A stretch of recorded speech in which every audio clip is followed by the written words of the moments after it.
Story number 1. The Lost Bear. This is a picture I took of an item I found in the lost and found box at my work. I usually don't think twice about the items we find in there, but this one came with a particularly sad story. I just thought everyone should know the truth about what happened to the owner of this lost bear. I work as a park ranger for a pretty popular section of a mountain range. The area I work in acts as a nature reserve as well as having multiple hiking trails and campsites. I love nature and I'm a pretty active person, so it's the perfect job for me. There's a part where a part of the nature reserve is situated right next to one of the more frequented trails and campsites. A high fence surrounds the whole reserve, and it basically stops people from wandering in. Sometimes the animals will work their way over the fence out of pure curiosity. This leads to a part of my job that I absolutely hate, picking up the trash that was left behind. Every morning, once the campers have packed up and left the site, I have to hike up there and make sure the place is clean. Most campers are pretty well-mannered and will clean up after themselves. Occasionally, we'd get the hiker that cares more about taking selfies than they do about nature, and they tend to leave quite a mess for us to clean up. The main reason for this is to keep the animals in the reserve safe from anything man-made that can cause them harm, like plastic or leftover sugary food. There is one part about this that I enjoy, and that's finding little lost things. Every now and again, I find something that someone didn't mean to or want to leave behind. I once found a pair of hiking boots with several names and dates carved into the soles. I also found a pair of sunglasses and a jacket with a picture of two young girls. Finding these little lost things is the highlight of my day. It's a shame that most of them get thrown into a box, never to be seen again. Still, I like to imagine the stories behind them. I like to think of whom they might belong to and how they came to be lost. One morning, during my usual cleanup of the campsite, I found another little lost thing. Hidden in the bushes close to the fence surrounding the reserve, I spotted a small, furry leg. At first I thought it was an animal, but it didn't scurry away when I got closer. As I searched the bush, I found a ragged old stuffed bear. It was cute, dirty, and smelled like mint. It looked like it had been there for a while. It was sad to think of the poor little boy or girl that was missing it. There wasn't much I could do about that, so I shrugged it off and put it in my bag. After my cleanup, I hiked back down to the main office. I emptied out the trash I'd collected and went to put the stuffed bear into the lost and found box. As I was lowering him, I noticed a white tag hanging out of the zipper down its back.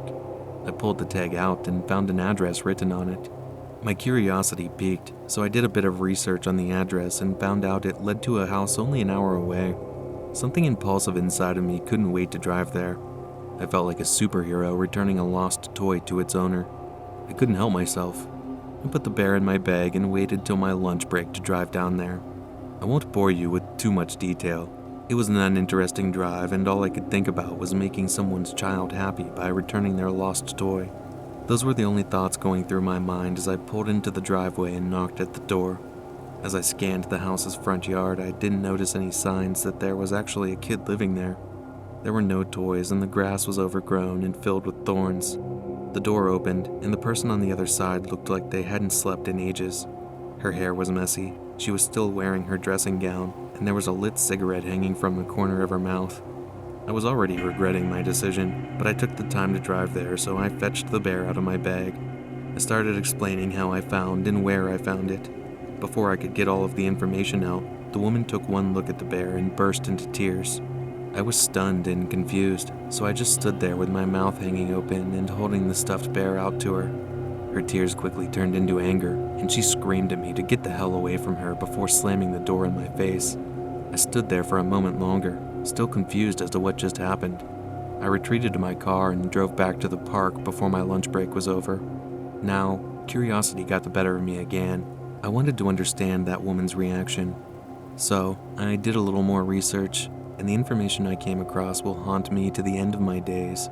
I scanned through news reports as far back as 5 years ago, long before I started working at the park, and before they had the fence separating the nature reserve from the hiking trails and campsites.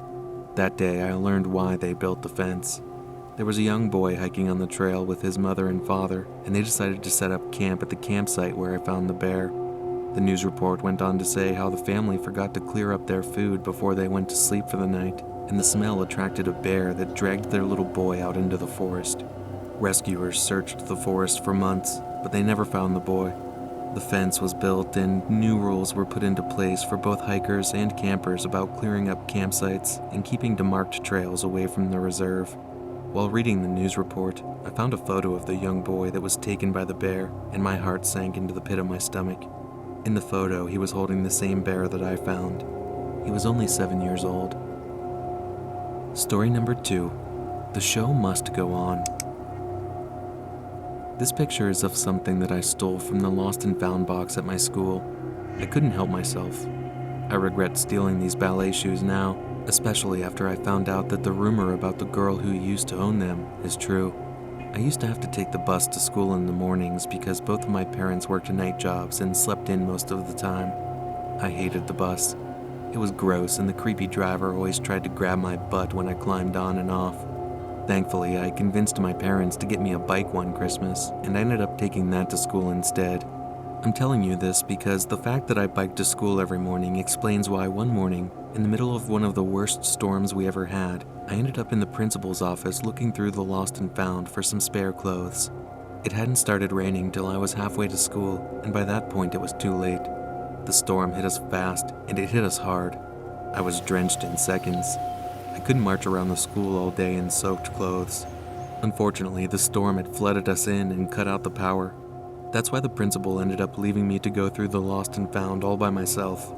That's when I found them, pretty pink ballet shoes hidden right at the bottom of the pile. I'm not the type of girl you'd find in a ballet class twirling and dancing on my toes, but I was interested in it when I was younger. When I turned them around, I saw the name Emma written on the back. I didn't know any Emma at the school. I guess that's why I took them. They looked really old and worn, so I didn't think anyone was still looking for them. Not long after I found some spare clothes to change into, the teachers had all the students gather in the school's gym. It was dark and we were each given a candle and told to sit in groups. You can probably guess what we decided to do next. We were bored, it was dark, and the rumbling thunder and rain banging on the roof made the atmosphere excellent for telling scary stories. One kid I knew from middle school grabbed the candle and pulled it close to his chin until his face was glowing menacingly. I didn't pay much attention to his story at first, until he mentioned a pair of ballet shoes. He spoke about a rumor of a girl who went to our school. She was a ballet dancer and she used to perform in shows in the very gym we were sitting in. According to the story, she had a rival. She was the best dancer in her class and she always got the best roles in their shows. One of the girls she danced with didn't like that. It was on the night of one of her biggest shows that she disappeared. It was supposed to be an interpretation of Swan Lake, and she was meant to play the role of the swan. When it came time for the show to start, no one could find her. The girl who hated her the most stepped forward and took her place.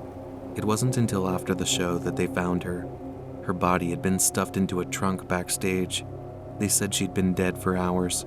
They didn't know who killed her for sure, but everyone suspected the girl who always wanted to take her place in the show. The only thing they never found were her ballet shoes. I didn't believe the story.